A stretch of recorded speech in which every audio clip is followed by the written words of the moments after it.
सभी को सादर जय जिनेंद्र। किसी भी देश और किसी भी समाज की प्रगति के दो पंख होते हैं, एक स्त्री और एक पुरुष।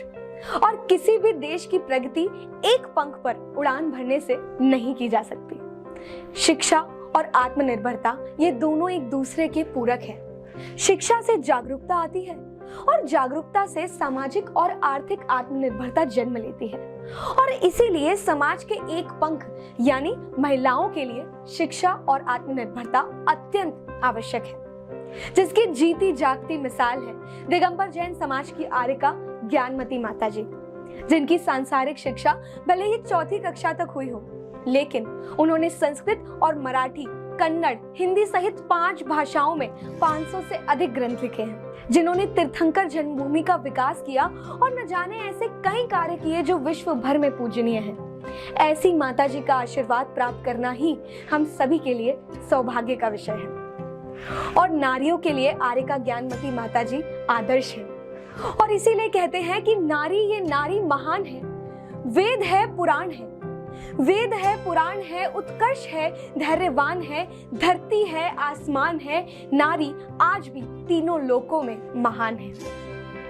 जैन संस्कृति और भारतीय संस्कृति की रक्षा करने में परम पूज्य माताजी का योगदान अविस्मरणीय है, क्योंकि एक ऐसी संस्कृति जो हिंसा का विरोध करती हो, अहिंसा परमो धर्म का पालन करती हो, दया और दान का महत्व समझाती हो, ईश्वर को शुद्ध परमात्मा के रूप में स्वीकार करती हो, ऐसी संस्कृति की रक्षा करके ही हम भारतीय संस्कृति की रक्षा कर सकते हैं। किंतु आजकल के हालात देखकर मेरी आंखें भर आती है। मेरी आंखें भर आती है जब मैं देखती हूँ कि जिस संस्कृति में पिता के वचन का पालन करने के लिए भगवान श्री राम वनवास को चल दिए थे, उसी संस्कृति में रहने वाला बेटा ही अपने माँ बाप को वृद्धाश्रम में छोड़ आता है। जब मैं देखती हूँ कि इस संस्कृति में रहने वाले लोग स्वयं की दुनिया में रंग भरने के लिए औरों को नुकसान तक पहुँचाने का सोच लिया करते हैं। इस संस्कृति में रहने वाले लोगों के पास 5 मिनट देव दर्शन के लिए नहीं होते, लेकिन 3 घंटे पिक्चर देखने का समय अपने आप निकल आता है। इस संस्कृति में रहने वाले लोग हर रविवार होटल तो जाते हैं, लेकिन संपूर्ण परिवार को मिलजुल कर एक साथ बैठे खाना खाए को बरसों निकल जाते हैं। जहां बड़ों को प्रणाम करना तुच्छ माना जाता है आज भी युवा पीढ़ी द्वारा, और हाय हेलो में सम्मान बढ़ाया जाता है। हम शिक्षित तो हो रहे हैं, लेकिन संस्कारों को, संस्कृति को कहीं पीछे छोड़ दिए हैं। अरे ऋषि मुनियों का सम्मान करना तो दूर, हम अपने माता पिता के साथ 2 मिनट मीठे बोल भी नहीं बोल पाते।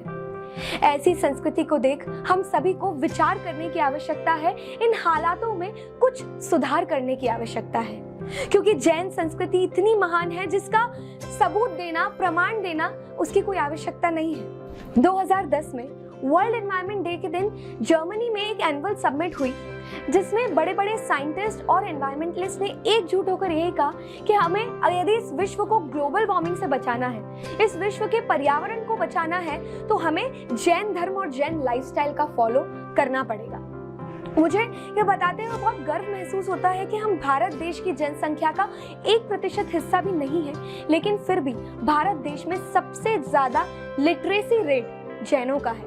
93% लिटरेसी रेट हम जैनों का है, और सबसे ज्यादा टैक्स पेयर्स भी भारत देश में जैन हैं। लोग कहते हैं कि जैन समाज के लोग पॉलिटिक्स में नहीं आते, लेकिन मैं आपको ये बताना चाहूंगी कि गुजरात और महाराष्ट्र में जब पहले सीएम पद के लिए नाम रखे गए, तो वो नाम भी एक जैनी का ही था। बात ये नहीं है कि हम जैन समाज और जैन धर्म को सर्वोपरि मानते हैं। बात यह है कि हम सारे धर्मों का सम्मान करके जैन संस्कृति और जैन संस्कारों को कभी नहीं भूलते। हम युवा, हम जैन समाज के लोग, हम भारतीय संस्कृति के लोग चाहे तो हम क्या नहीं कर सकते। बस आवश्यकता है तो थोड़ी सी सोच बदलने की, क्योंकि कहते हैं कि नजर बदलो नजारे बदल जाएंगे, सोच बदलो सितारे बदल जाएंगे, कश्तियां बदलने की जरूरत नहीं, दिशा बदलो किनारे खुद ब खुद बदल जाएंगे, खुद ब खुद बदल जाएंगे। धन्यवाद। जय जिनेंद्र।